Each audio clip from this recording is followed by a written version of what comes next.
Salam sejahtera Malaysia, denyut nadi suara rakyat bergema di channel ini. Jangan lupa tekan butang subscribe, like dan share. Malaysia kita punya, cintai Malaysiaku, kita jaga kita.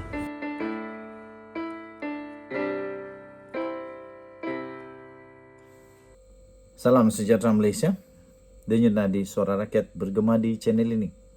Belum lagi redah berita pemecatan Khairy Jamaluddin yang masih lagi hangat sampai sekarang. Akhirnya Khairy Jamaluddin mulai bersuara sama ada beliau mau atau tidak ke parti yang lain. Dia kata dia kata beri dia masa untuk menilai. Dan ada satu yang telah dikongsikan di tuncarlos.com. tuncarlos.com, saya ada ikut dia punya Twitter juga. Di dalam blog dia kata parti yang inginkan KJ perlu memenuhi kriteria yang dikehendaki beliau. Bekas ahli Parlimen Rembau, Khairy Jamaluddin, tidak menolak keberangkalian menubuhkan parti politik baru susulan pemecatannya daripada UMNO baru-baru ini. Khairy juga tidak menolak kemungkinan sekiranya beliau bertanding sebagai calon dalam parti lain atau bebas pada pilihan raya negeri PRN yang melibatkan 6 negeri tahun ini, iaitu Selangor, Negeri Sembilan, Pulau Pinang, Kelantan, Terengganu dan Kedah. Menurut bekas Menteri Kesihatan itu, beliau kini sedang menilai setiap tawaran yang diterimanya selepas tragedi yang menimpanya. Namun mengakui keputusan bakal dibuat adalah berat dan memerlukannya untuk menimbang setiap perkara dahulu. Katanya ia sentiasa ada pilihan sama ada memasuki parti politik sedia ada atau menubuhkan parti sendiri. Namun sekarang saya dalam mood mendengar tentang apa pihak lain nak cakapkan kepada saya. Katanya, jadi biar saya berjumpa dan dengar dahulu apa yang pihak-pihak itu mau katakan. Katanya dalam satu temu bual dalam rancangan The Breakfast Grill yang dikendalikan saluran radio BFM. Terdahulu, utusan Malaysia telah melaporkan Khairy Jamaluddin dan bekas pengurusi Badan Perhubungan UMNO Negeri Selangor, Tan Sri Noor Omar telah dipecat daripada UMNO berikutan pelanggaran disiplin sewaktu PRU 15. Susulan daripada itu, Perikatan Nasional turut mengatakan mereka juga turut bersedia untuk menerima pemimpin-pemimpin UMNO yang dikenakan tindakan dipecat oleh parti tersebut. Malah, pengerusi Perikatan Nasional yang juga adalah bekas Perdana Menteri, iaitu Tan Sri Muhyiddin Yassin, turut secara terbuka menunjukkan keterbukaannya untuk menerima Khairy Jamaluddin untuk memasuki Parti Pribumi Bersatu Malaysia atau Bersatu sekiranya beliau mengemukakan permohonan. Mengulas lebih lanjut, Khairy Jamaluddin berkata, antara kriteria parti yang menjadi pilihannya adalah sejajar dengan wawasannya sendiri demi negara, iaitu sentiasa bersifat inklusif, progresif, serta mempunyai urus takbir yang baik. Katanya ia juga perlu sebati dan mempunyai keserasian. Sudah pasti memasuki parti lain akan berasa janggal pada mulanya, katanya. Namun itulah yang dimaksudkan dengan politik. Ia mengenai hati dan meyakinkan rakyat. Ia sesuatu yang saya bersedia, tetapi perlu selari dengan wawasan diri saya, katanya dalam kenyataan tersebut. Kita nantikan bersama-sama apakah Khairy Jamaluddin akan membentuk parti baru atau beliau akan masuk ke mana-mana parti yang telah bersedia untuk membuka pintu kepadanya.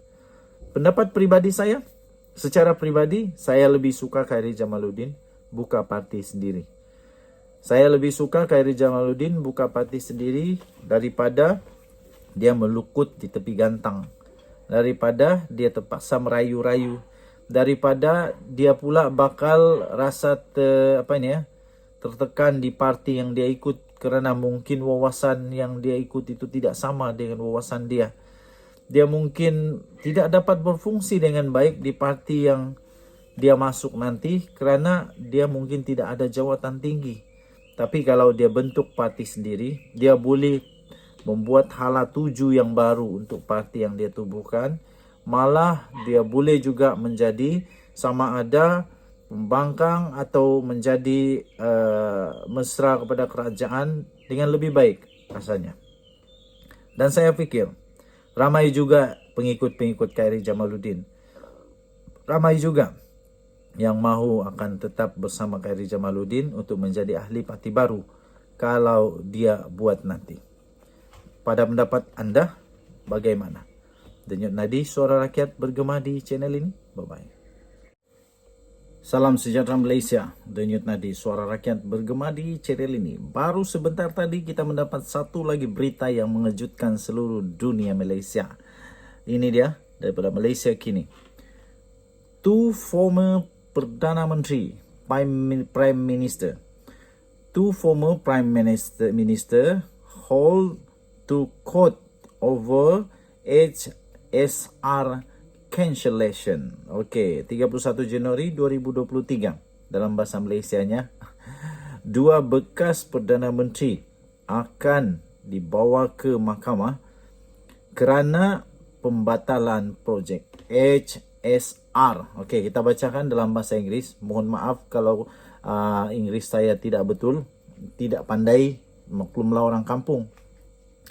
Former Prime Ministers Dr. Mahathir Mohamad and Muhyiddin Yassin were hauled to court over the cancellation of the high-speed rail atau HSR project between Malaysia and Singapore. Okey, saya cuba translate dalam bahasa kampung.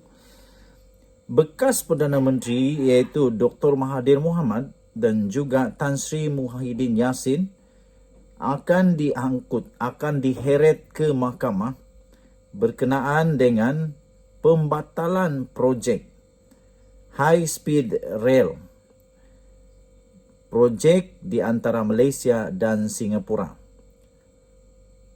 Malaysian Muhammad Hatta Sanuri filed the writ of summons targeting the two former prime ministers and 3 others in order to revive the project, as well as demand that they carve up RM1 million in compensation to each Malaysian citizen.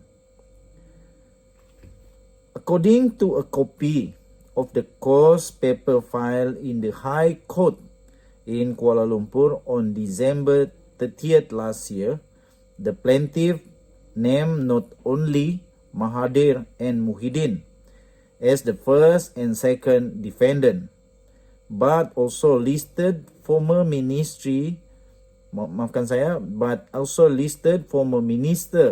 in the Prime Minister's Department in charge of the economy, Mustafa Mohamed, former Transport Minister Wee Ka Siong, and the Malaysian ...